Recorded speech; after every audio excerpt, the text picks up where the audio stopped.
I did not turn my light on. Makes me look a bit eerie, but I like it. Maybe Oompa Loompa-ish? Nah. It's the line that I have because, well, I couldn't get any other over at the store, the light bulb store. So, orange you get. Aren't you glad I didn't say banana though? Anyways, I'm back with Baccano. But first, I gotta announce a birthday for an anime character, because I love doing that for these episodes. And oh, for today, it's Yuri Wakasa from School Live or Gakugarashi. Really, it's like a nice little test for my memory as well. Seeing if I remember who the character is. But enough about that. We've got 4 episodes to get through before I can officially say I've done the main Baccano anime. Not including the free OVA that I will be doing next week. So starting off in episode 10, over in Newfoundland during 1931, Manfred visits Huey in prison, mentioning that the Lemurs have hijacked the flying pussyfoot to demand Huey's release for the survival of the passengers. Huey figures that Manfred wants him to convince the Lemurs to stop their plan, making fun of Manfred becoming a caring person. Standing up, Huey announces that the Lemurs' plan will fail, saying that his daughter Chane is on the train as well, and that she vowed loyalty to him. Meanwhile, on the flying pussyfoot, Chane reacts almost like she heard Huey, leaving Goose to climb on top of the train, brandishing her knife. Returning to Cheslaw's request to Lad to kill everyone in the dining car, offering money for Lad to have fun and buy his own protection. And Lad figures that Cheslaw can't be a child, and Cheslaw congratulates him for doing so, offering $200k, which Lad balks at. It's like, $200k? Jeez. Cheslaw reveals he has a ton of explosives stowed away on the train that he's trading in a deal with the Rinorata family, offering Lad a chance to look good in front of them. Once Lad has killed the dining car patrons, Cheslaw can set off the excess explosives he has, which will stop the train. The explosion itself will be blamed on the Lemurs, allowing him and Lad to escape with the remaining explosives to sell in New York. Lad asks why Cheslaw can't do it himself, and it's because he has business with one of the corpses. Okay. Instead of accepting Cheslaw's offer, Lad blasts his head off with 2 shotgun blasts. Kablooey.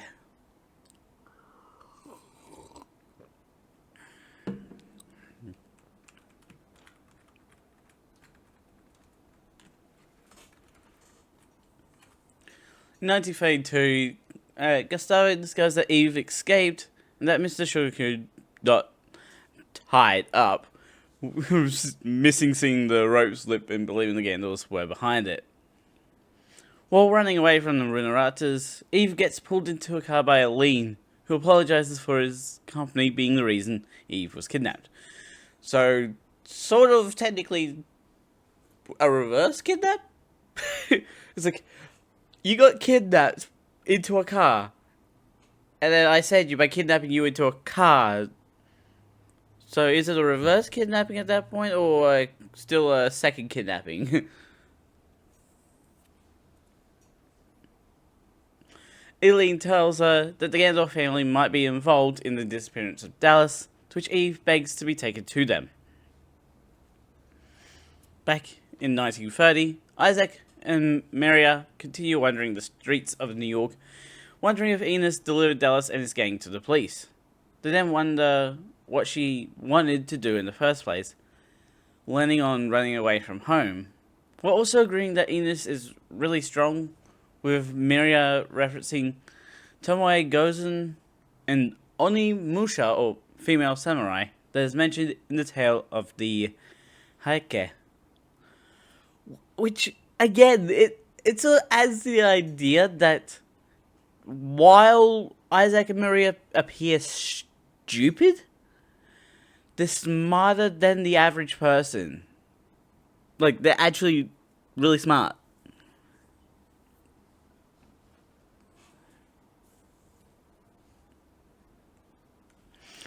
Miria asks where they're going, and Isaac explains if they steal money from too big a mafia group, a lot of people will come after them, leaning on the Gandor and Martillo families as potential targets, with the Gandors being closer.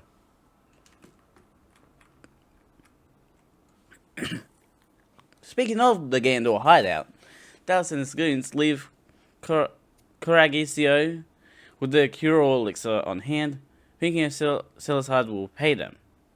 Dallas is confident that if they get a gun, Dallas is confident that if they point a gun at the cure-all elixir and threaten to shoot it if they don't get paid, they won't be killed. They leave unaware that Isaac and Miria are watching them, who think the crate contains the Gandor's bribe money.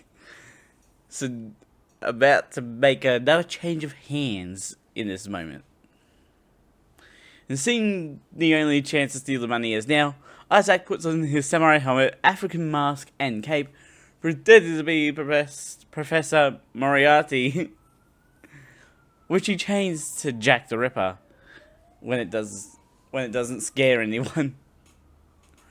When Isaac's plan fails, Miria pops up behind them and throws a powder ball in their faces, which is a Sultan, like, no, it's like salt and lemon or something like that.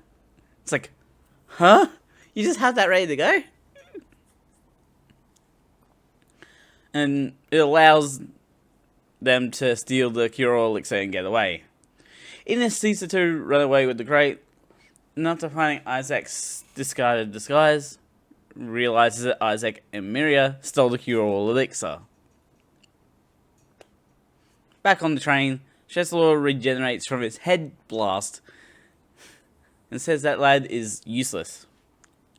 He remembered that he accidentally introduced himself with his real name back in the dining car, meaning there was an immortal in there. Vino is left a bit confused considering he saw Cheslaw die a few minutes ago.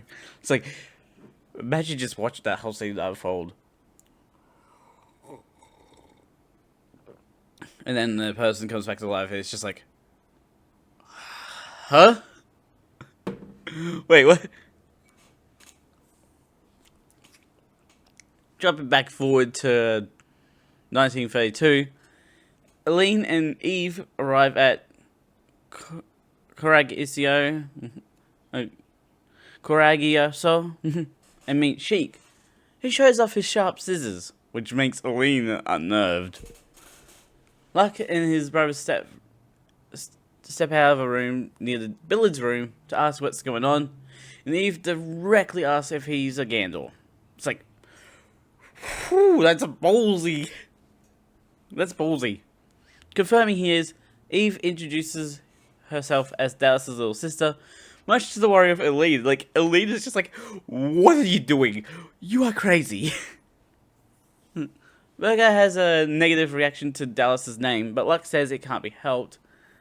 About to tell Eve what happened when Gustavo and the Renars show up to shoot up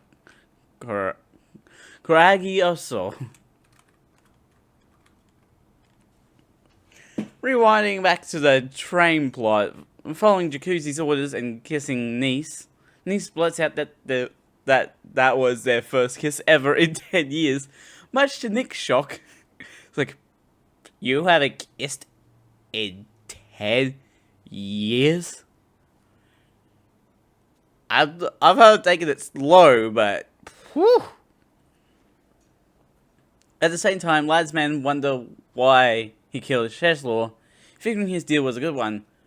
But Lad explains he had an urge to kill him with how Cheslor looked at him with self-confidence. One of Lad's men sees Janae standing up on top of the train, as well as Nick and Niece seeing her too. Huey asks Janae what is she doing on the train roof from his cell, and she answers that Lad's man might have tried to approach from over the train. Well, she doesn't say, she just mentally answers. He thinks that Janae is actually going to protect Goose and the Lemurs, saying they plan to kill her, but she already knows that the Lemurs just want the secret to immortality. She reveals she gave up her voice to protect the knowledge of immortality, and that she doesn't fear those who want to take him from her. She also notes that she'll outage him and die, but that Huey is the only one to love her and her only family. So she won't let anyone take him away. Lad surprises Nick and Niece by showing up behind him, but he's focused on Janae, running at her while yelling at the Lemurs in the black suits that the Lemurs are in the black suits to perform for him. Aiming his shotgun at Janae, he fires around only for Janae to deflect the bullet. It's like, whoo, that's skill. Janae returns fire with one of her knives, but Lad chomps down on it before picking it up and licking it, promising to kill her. It's like, oh, he's creepy. She charges Lad, knives out. Pun definitely intended for that movie. Deflecting every shotgun round he fires, leaving him astonished and on the defensive. Their fight is disrupted by a signal post smacking Lad in the back, sending him several cars down the train while Janae gives chase. Niece and Nick prepare to continue their mission to climb over the dining room, and to be caught by a Lemur sniper.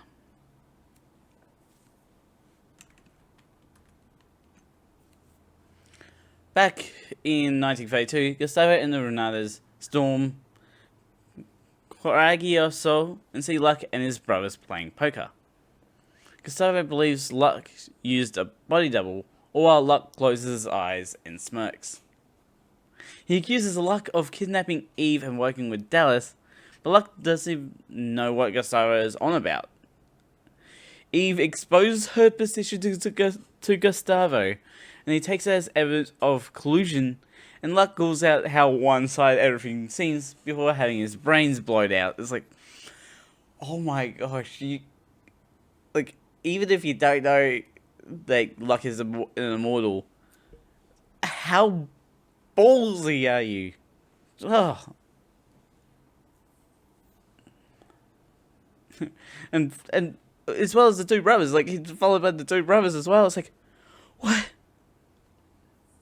Gustavo celebrates being the strongest to Eve before the Gandalf brothers regenerate and Berger punches him in the face.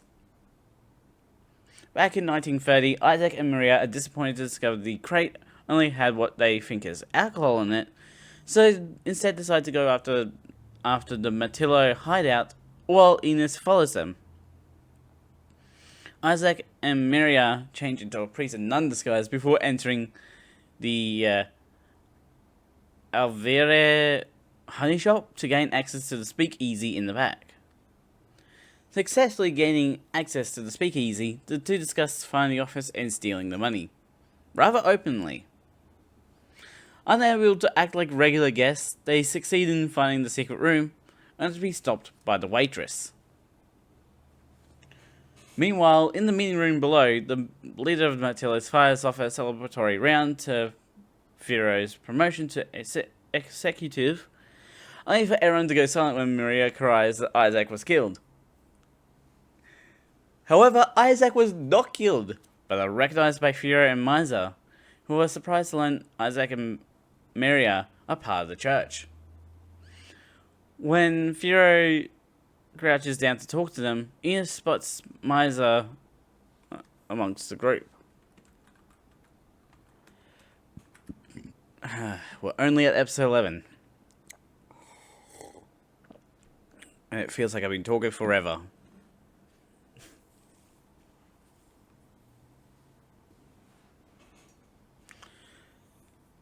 And with episode 11, the party at the Alvera gets into full swing, while Firo and Misa talk privately, and Firo asks about Misa's quick healing ability, but Misa's unable to explain it currently. Seeing Enos run by, Firo excuses himself to chase after her to return her cufflink. Going back to the train plot, because this anime just loves the different plots happening at the same time, at different points of time, for some reason. 3 Lemuers find a corpse of one of their own men missing his legs.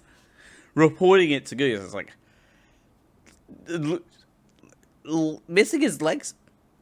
I guess it was that one guy that the rail tracer Vino lowered down in like the luggage car or something. Goose believes that Lad is behind the kill, meaning he's on a level playing field against Chane, so Goose orders them both dead. The Lemuers ask if they're really going to kill Chane, but it's the best chance while she's fighting Lad. Suddenly, Lad drops into the freight hold, slicing the Lemuer's throat with Chane's knife and throwing the other two into dropping their guns. He questions the blonde Lemur about why they're going to kill Chane, so he overheard them the entire time. In a third-class car of the train, Cheslord takes a seat and thinks about giving up his plan and running, only to realize that Fino is staring down at him. Asking his name yields no answer from Vino, and says that his name is Thomas. When Vino finally says something, to reveal Cheslor is lying. Cheslor realizes that Vino is Rail Tracer, so Vino sits down next to him and explains that he knows Cheslor is not a kid and wants to kill all the passengers, so he chokes Cheslor. Nice and Nick are being questioned by the Lemur sniper, trying to convince him that Rail Tracer really is on the train. At the same time, Vino is giving Cheslor the grinding treatment, with perfect time for Rachel to see and get splashed by Cheslor's blood. I wonder what would happen if someone got blood in their mouth. Would it rip out through the body or come back out through the mouth? The questions you come up with when you talk about immortals.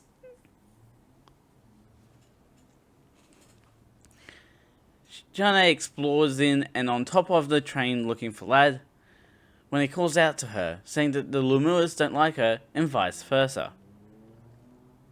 Along with her being Huey's favourite and her being a devotee to him, topped off with Huey being immortal, all thanks to the blonde Lemur. So he got a lot of information and retained it really well. Are these characters actually smarter than they appear? Because I can get in that sense.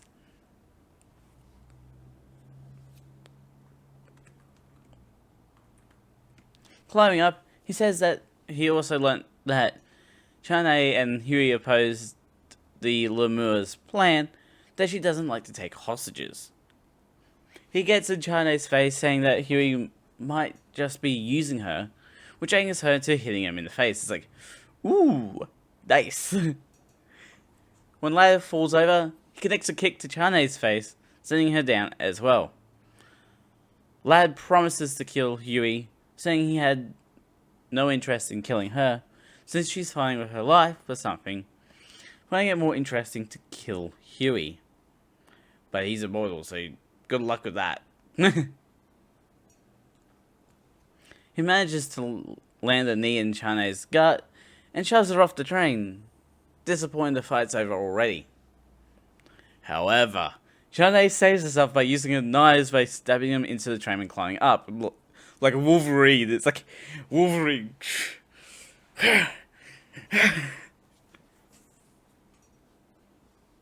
Lad tries to get the first strike in, but Chane nicks his ear with her knife. He stops momentarily to say that even if Huey is immortal, he'll kill him in front of Chane. Chane prepares to attack again, only to be stopped by Vino appearing behind her. Back at the Avere speakeasy in 1930, Miser toys with his drink and ends up face to face with Silazard. Taking one of the wine glasses, Silazard toasted a 200-year reunion since the Advena Avis. A bunch of Matillo men ask Miser who the man with him is, only getting a response to run away without a word, saying that Zillard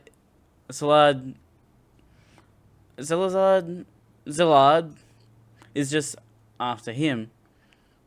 Since they're not leaving, Miser reveals that Zillard killed 13 of his friends and Greto, to which Zillard reveals he has added 5 more to his count. Ooh, okay. Seeing the anger on Miser's face, the Matillo men draw and aim their guns at Zillard and shoot him. Firo hears the gunfire and races to go back inside, but is stopped by Enos tackling him to stop him dying in vain. Zillard doesn't go down and pulls out a Tommy gun to fire upon them without remorse.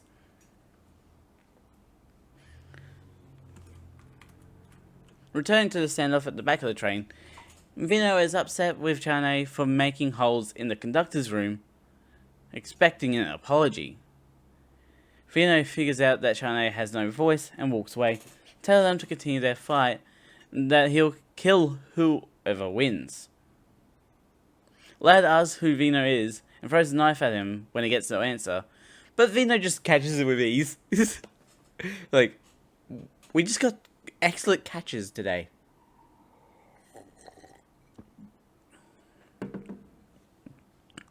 He also dodges Lad's punch with an impossible lean going into a bunch of acrobatics. It's like, he jumps off the train, bounces off a thing off the side of the train, and back onto the train. All with the grace of a cat.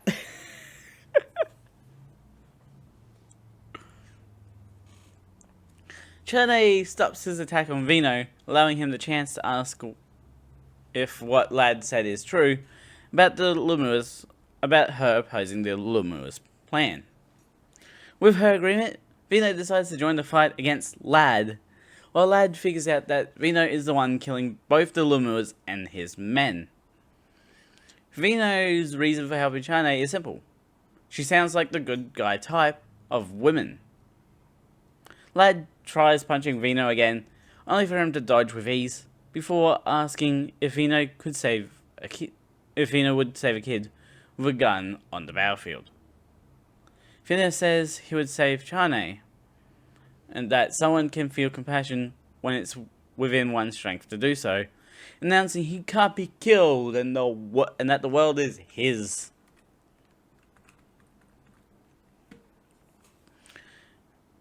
Meanwhile, during the Avere shootout in 1930, Fury manages to get free from Enos's hold and asks her name and who Zillard is.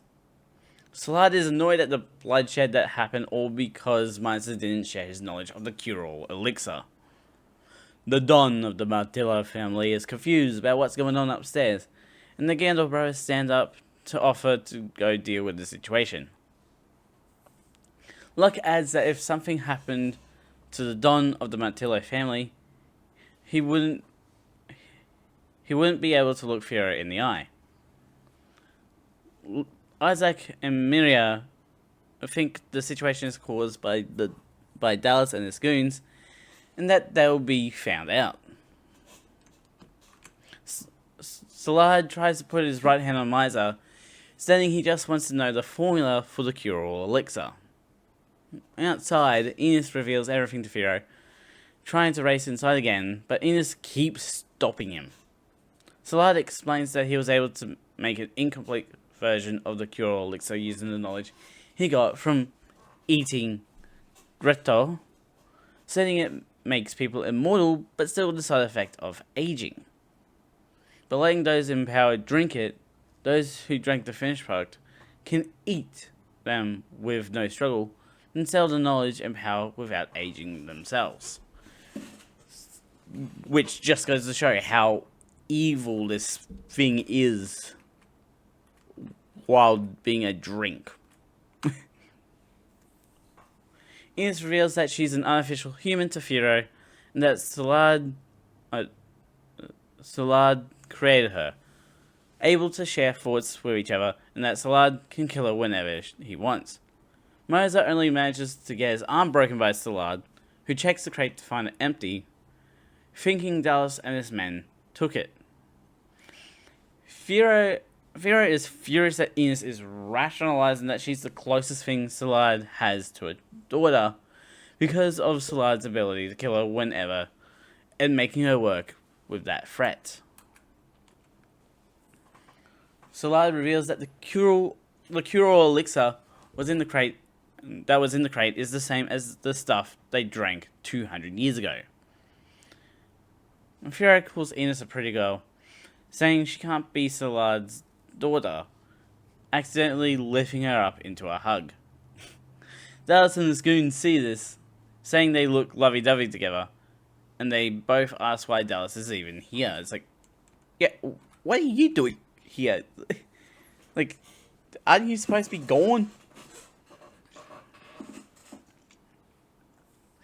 Back at the train plot, Vino chokes Cheslor to death by crushing his throat, only to regenerate moments later, asking if Vino is surprised.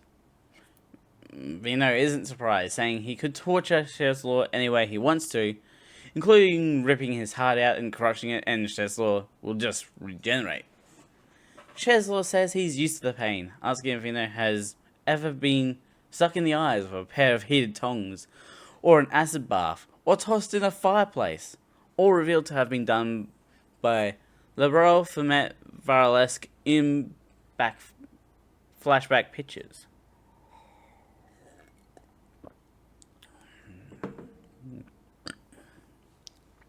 Vino doesn't care about Cheslor's experiences, asking if he's experienced someone skinning his arm and carving bones and carving engravings on the bones, saying he knows loads of ways to torture someone Japanese style. Taking Cheslor's hand, Vino notes Cheslor's anxiety from earlier, biting off his fingers and spitting them out.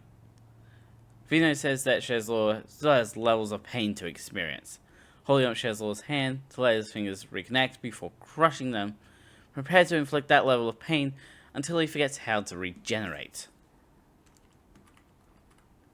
I don't think that's how that works, but okay.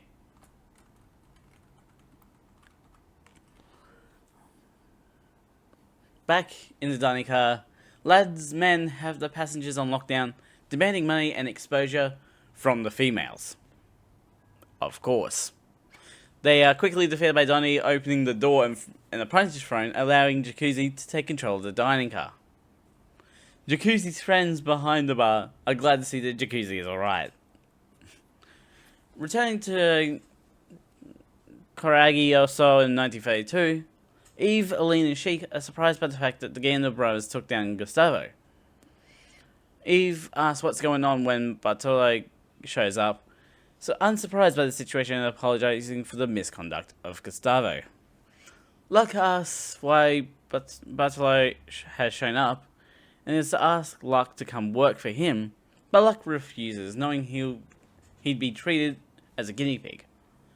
Bartolo gets to his second point of business, wanting Luck to hand over Dallas, indicating Luck knows where Dallas is, with Eve anxiously waiting to hear what happened to him.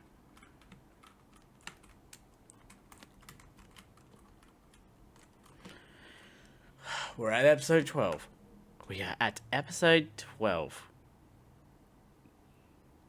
Oh my gosh. My notes at this point just get long for some reason. I do not know why. Like, my next section is literally like 3 pages.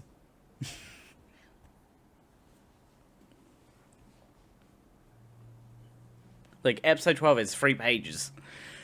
Wow. Over at the Daily Days in 1932, the director asks Rachel about her leg injury that happened on the Flying Pussyfoot.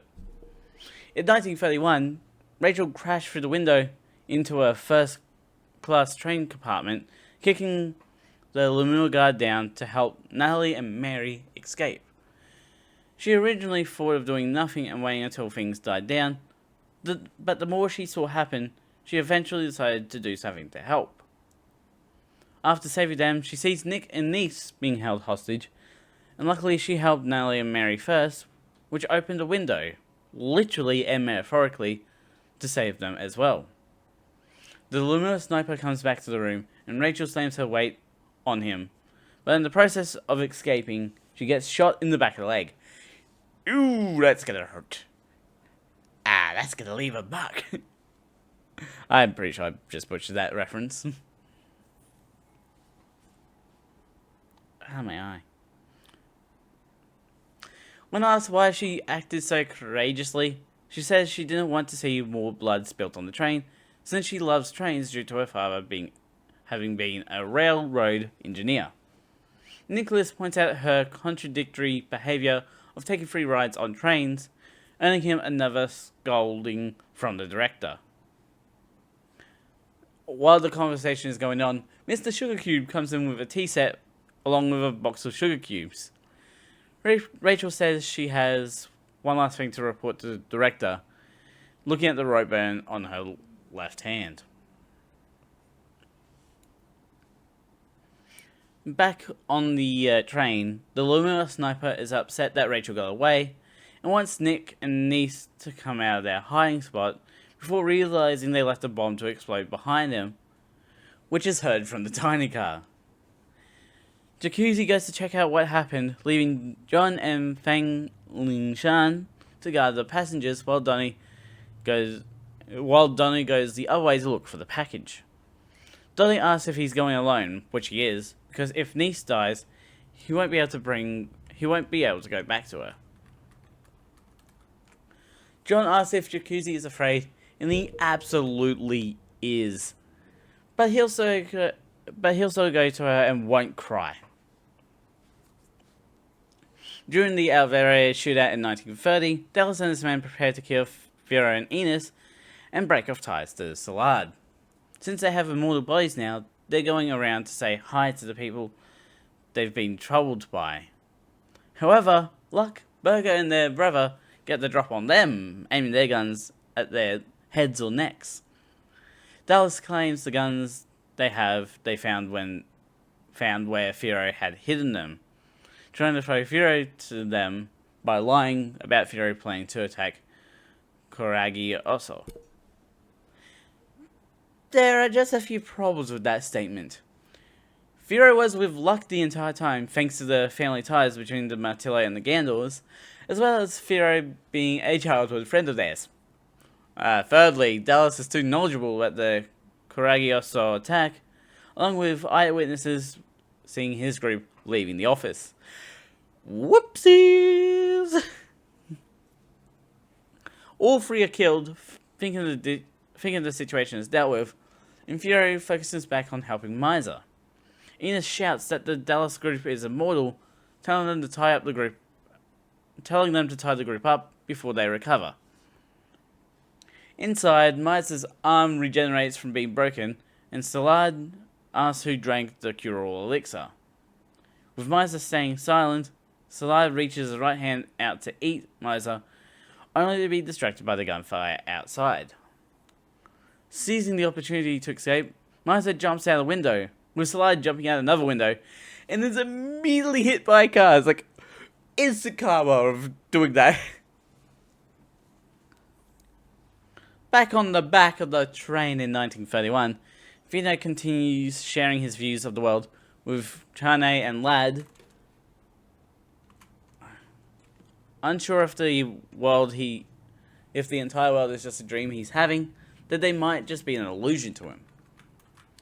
If Vino were to die, which he can't imagine, he believes everyone else in the world would just vanish, leaving him the only one.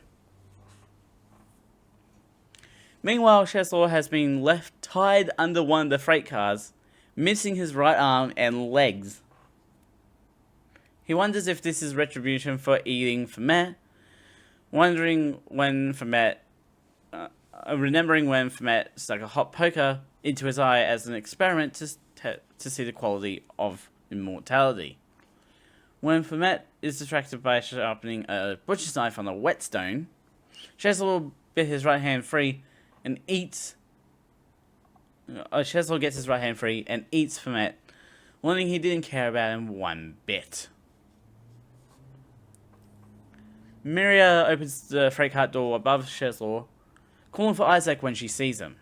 Isaac is relieved that Cheslaw is still alive when Cheslaw sees a cut on Isaac's wrist heel, realizing he's an immortal. Cheslaw tries to push away Isaac's right hand when he reaches for him. Managing to grab Cheslaw, Maria grabs Isaac's free hand, her other hand catching the edge of the freight car door frame before the three are tossed from the train. It's like, woohoo! Free immortals go flying!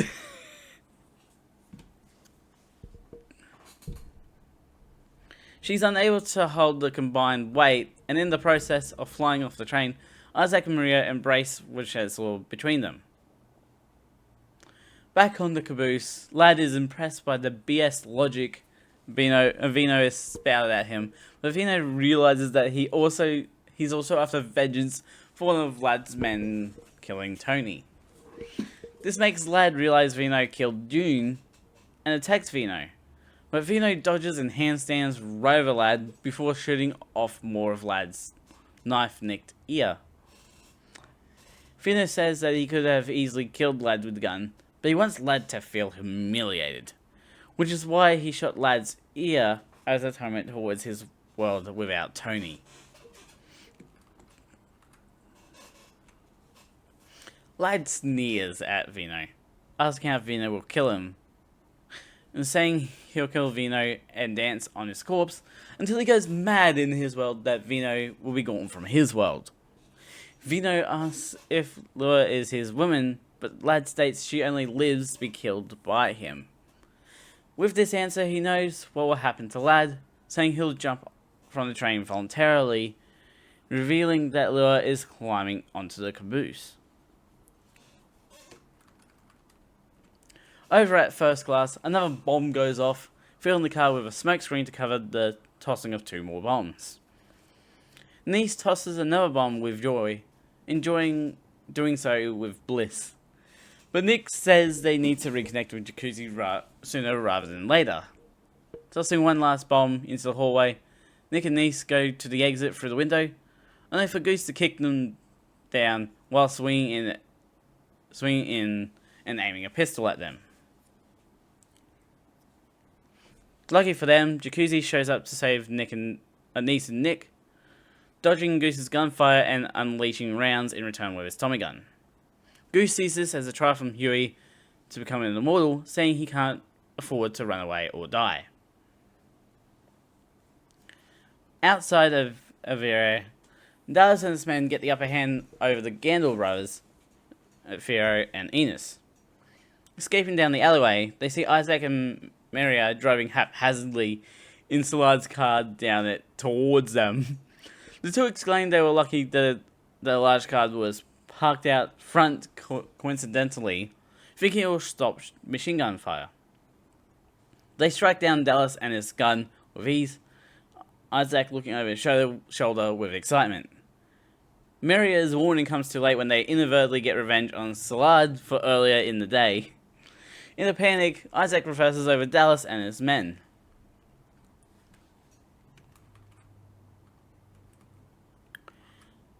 Back with Jacuzzi, he shoots the handle and locks off a door, telling Nick and Nice that Donnie is in the luggage room and to go meet up with him. That John and Fang have the dining car under control. Jacuzzi plans to be a distraction for the Lemurs, and Nice hands him her last grenade from her eye socket, which he'll think of as Nice, saying he'll let it explode gently.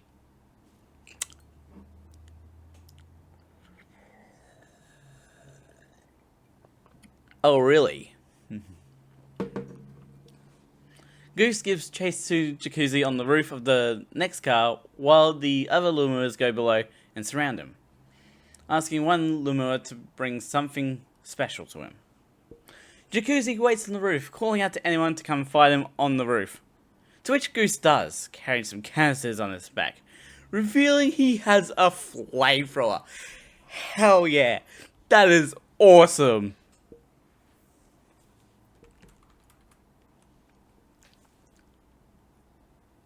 Isaac tries lassoing onto anything on the train, which fails, but at the last second, Rachel manages to grab the rope. Due to her injured leg, Rachel can't hold on long, but it gives Vino the chance to showcase his acrobatics by jumping and rebounding off a water tower and saving Isaac, Maria, and Cheslaw.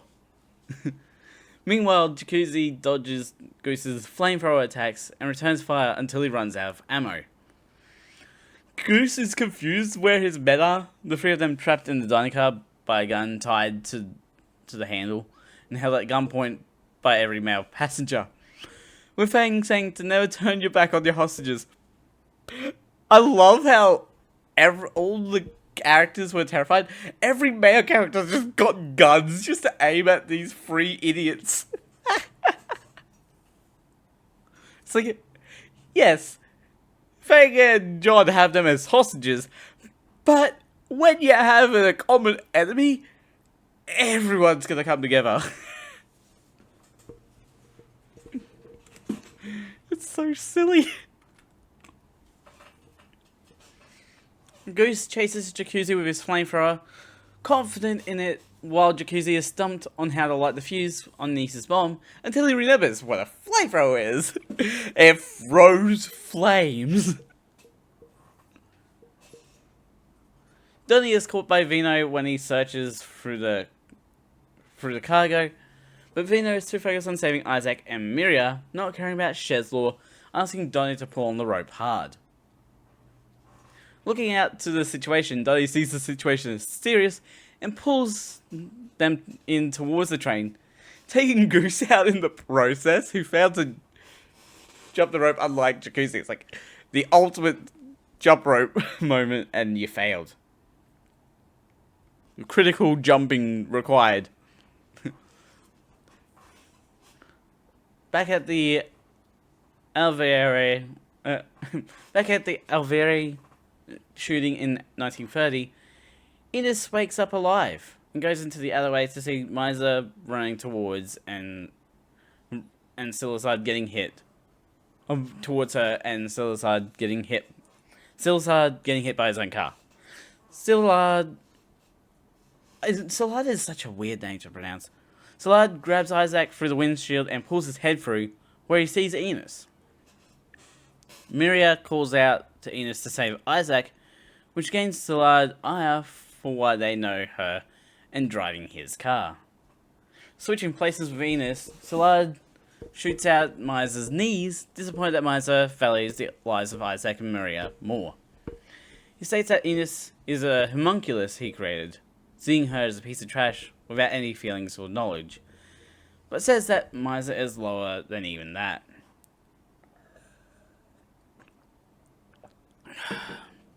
And now, we've reached the last episode of the main anime.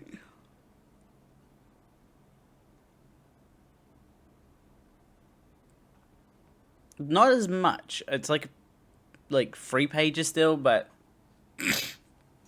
like less.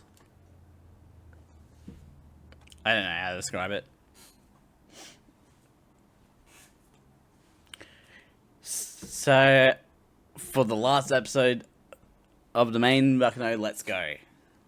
In 1931, Lad and Lua managed to survive falling from the train, with Lad being worse for wear, having lost his entire left arm punching the water tower. Vino notes how amazing Lad is. Wait, did I skip a whole section?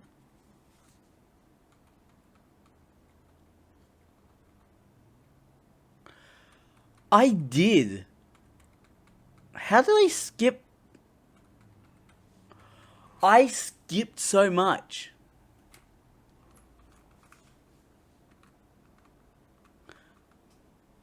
I skipped what happened this moment back in episode 12. Because, like, we go back to the caboose fight in 1931, and Lad tells Lua to get off the roof and run. And Lua says to not fight Vino because he'll lose. Lad spots Vino disappear into the caboose, rushing into Lua to pull her up. Rushing to Lua to pull her up.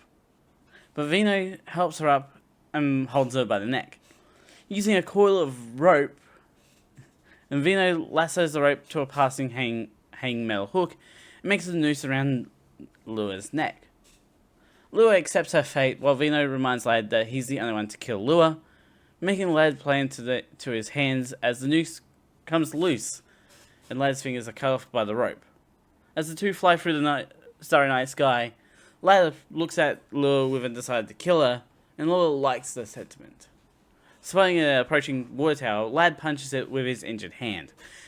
And this brings us... Okay, I missed that, and, like... That brings us back to the fact that they survived falling off the train, and Lad being worse wear, having lost his entire left arm punching the water tower. Vino notes how amazing Lad is, and with the uncertainty of Lad's survival, he's stuck thinking what to do with Chane. He questions Chane about her relation to Hui, confirming that Hui is her father, which her vision of him allows. However, when asked if Hui is immortal, her vision of him tells her to remain quiet, but her reaction confirms so.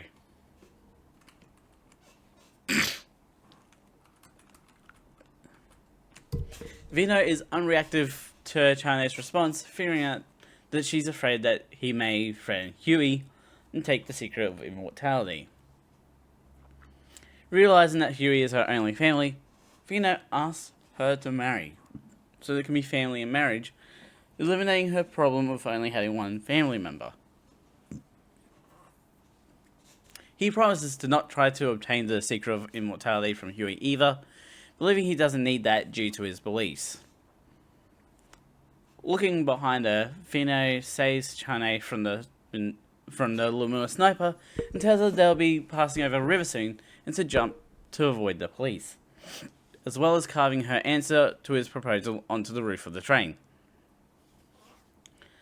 Running at the Lumua sniper, Vino dodges every shot as Chane watches in disbelief, even though she managed to deflect shotgun blasts earlier, so they're both just as impressive as each other. As Nick and Niece find the crate of spare grenades Donnie left them, they're unaware of Chane jumping in the river the flying pussyfoot is passing over. While affixing the grenades to her belt, Niece does say that Jacuzzi is a crybaby, but not when his mind is made up on a plan or when he got his tattoo. Nick asks why he cries so much while shoving a heavy cargo case out of the train. Unknowing to both of them, Jacuzzi's not that far away in a standoff with Goose. Jacuzzi charges at Goose, lucky in the fact that Goose's failed jump rope knocked his equipment loose. He headbutts Goose in the nose, remembering when Niece lost her right eye, telling her that the times you want to cry are the times when you try your hardest, which is why he cries in general, so he doesn't have to cry when trying his hardest.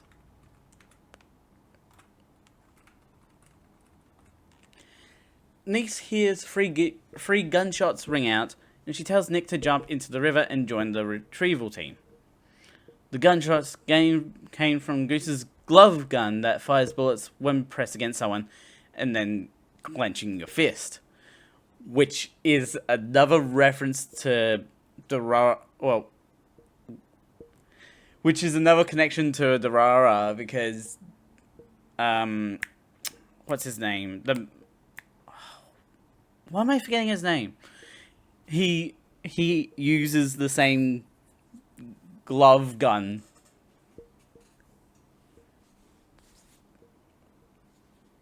Now that Jacuzzi is at short range, Goose is confident he can burn him whole when a bunch of blood starts flowing under their feet, with Jacuzzi believing it's Rail Tracer.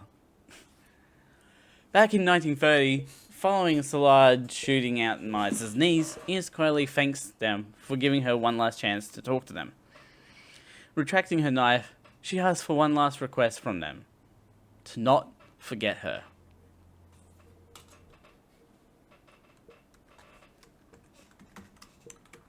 Right at the moment of Szilard's victory, Ines stabs him in the back, making the backstabbing literal and figurative.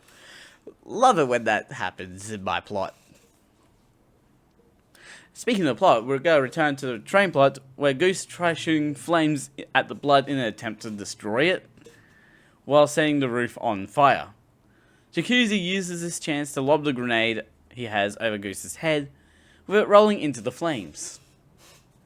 Isaac and Miria worry about the safety of Shazlor, with him asking why they haven't eaten him. When the grenade goes off, sending Goose flying through the air like the goose he is. I love that. I love my lines that I write. Ark, ark. Even Nick is amazed by the spectacle of the explosion. It's just like, woohoo! Goose lands on the caboose, still alive, and sees Jacuzzi sprinting at him, pulling out his knife and asking what Jacuzzi plans to do without any weapons. Jacuzzi recites what Isaac said to him earlier, taking Goose's knife to the arm and tackling him off the train. Goose falls faster to the train tracks thanks to the weight of the flamethrower, which explodes on impact with the ground. Isaac and Miria wonder if the explosion is from the bad guys, looking in the direction of the second explosion. Then they see the blood mass racing to Shazlor, thinking it's Rail Tracer coming to finish him and try protecting him. Meanwhile, Jacuzzi manages to catch the caboose, with Nice showing up to help him up. He's proud of Nice's cherry bomb, and is happy they got a hold of the treasure as well. Jacuzzi notices something in the distance, and says he's been crying too much recently. The sign that the amount of times he cried counts towards her too, so there's no need to cry. Nice turns around to see Rail Tracer standing there and notices Jacuzzi holding one of her grenades, knowing what he's about to do. Back at the Alvera in 1930, Ines holds the knife in Szilard's wound to prevent it from healing, but he's not surprised that Ines betrayed him, since his other creations have betrayed him before. He uses his ability to disable her, making her fall to the ground so he can heal his wound. Promising to make her suffer, Isaac and Miria bombard him with their powder balls. Salt and lemon once again, saving the day.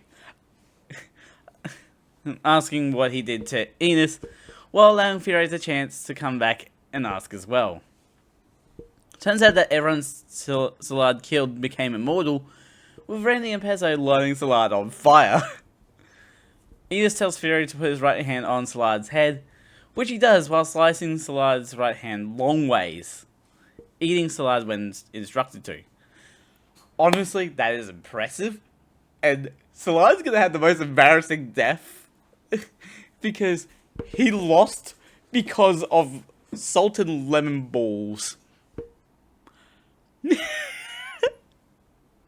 That is actually, that is what it is confirmed to be in the manga, I'm pretty sure.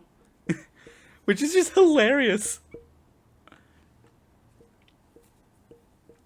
Back on the train, Isaac and Miria open their eyes, see that the blood has disappeared, and that Shazlor has his right arm and legs back. Jacuzzi prepares to fight Rail Tracer, but stops when Rail Tracer waves a finger at him before disappearing. Donnie then pops up, seeing that Jacuzzi and Nisa are okay, and vice versa for Donnie from Jacuzzi. So Shazlor tries reaching his hand out to eat Isaac, but Isaac grasps his hand with both of his, glad to see that Shazlor is okay. Miria asks why Shazlor healed so quickly, and Isaac's answer is the Rail Tracer only eats bad children, and realizing Shazlor is a good kid Rail Tracer returned his limbs. Shezlor explains what's really going on, saying he lied about going to see his family in New York, that he doesn't have any family. But they mistake Shezlor being a really good child, seeing the lie as one he told to not worry anyone. Isaac says that Shezlor can leave everything to him now, that he'll take care of him, which makes Shezlor cry as Jacuzzi calls out to them. I cannot believe we're still going. Back in 1930, Fury states that Salad's burning clothes and looks at his right hand before moving past them to kneel next to Enos. She requests that he eats her, but he tells her not to say crazy things, so she can tell Isaac and Maria the things she wants to, placing his hand on her forehead. Enos regains the strength to move around on her own, thanks to Fury getting Salad's memories and knowing how to save her. Pulling her up, Fury reintroduces himself to Enos, wanting to hear it from her mouth. Randy and Pezzo... Pezzo.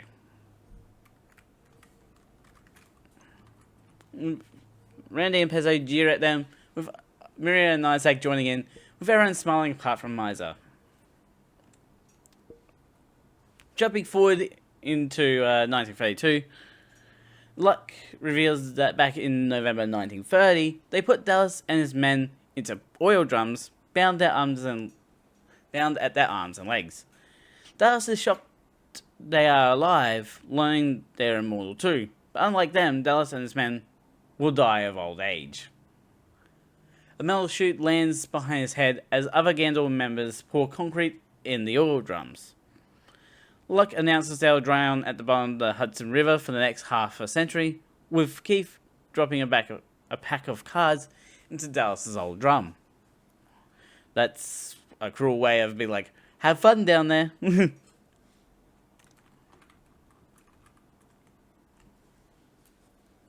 By the way, this is the only point that they reveal Keith's name in the entire anime. Wait, really?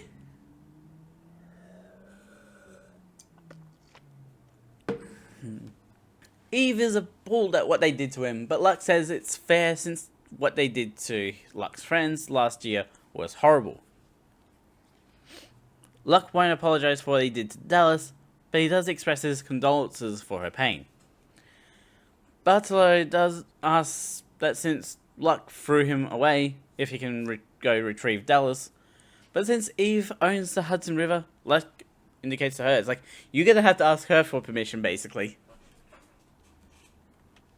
Asking what Bartolo plans to do with Dallas, Bartolo states he plans to research Dallas at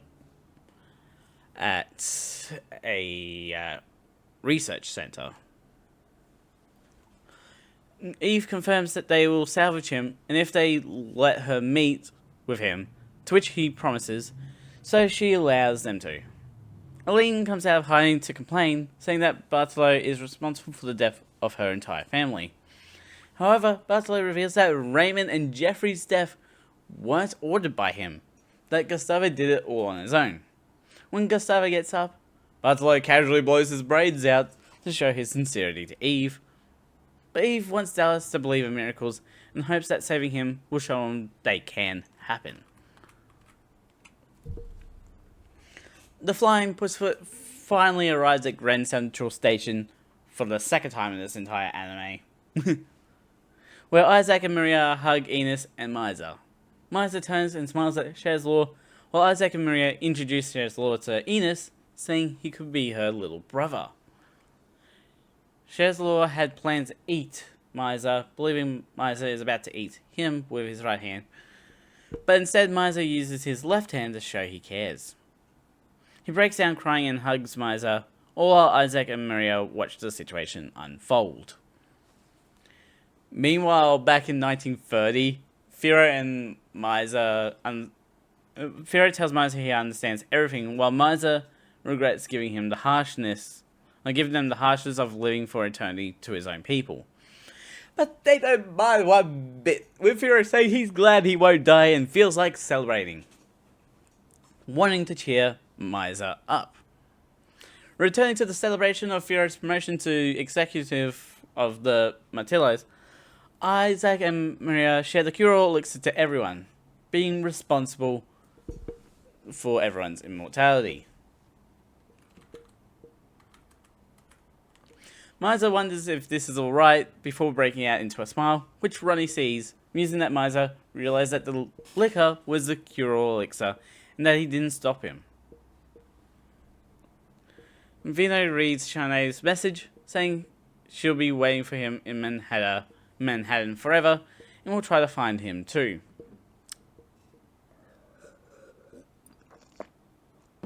However, our story is somehow not finished, because for the only point of this entire anime, we jump forward to 2001. And Isaac and Maria surprise everyone by running around in their 70s attire, dropping phones they've stolen to the confusion of bystanders.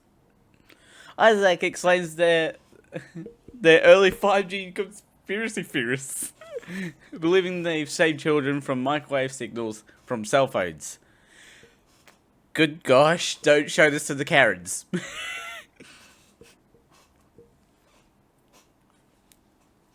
According to English, Sun and Nature, less conversations are happening between families because of phones, with children playing games, fathers cheating on their wives, and their wives having to work. With all that happening, they're stealing cell phones to stop all that from happening, as well as increasing childbirths. Suddenly the two stop and realize they haven't aged in the last 70 years, but Isaac thinks it means they've been born anew, making Maria see every day as a birthday. And that is the end of the main Baccano anime. But next week I'll be continuing on with the OVA episodes, which go back to the 1930s. And even the 1920s for a few scenes. But for today, for YouTube, links will be in the description to both the channels and the Twitch for you guys to check out. Don't forget to subscribe and hit the notification bell so you know next when it comes out. A ding, and Sidecrafter out.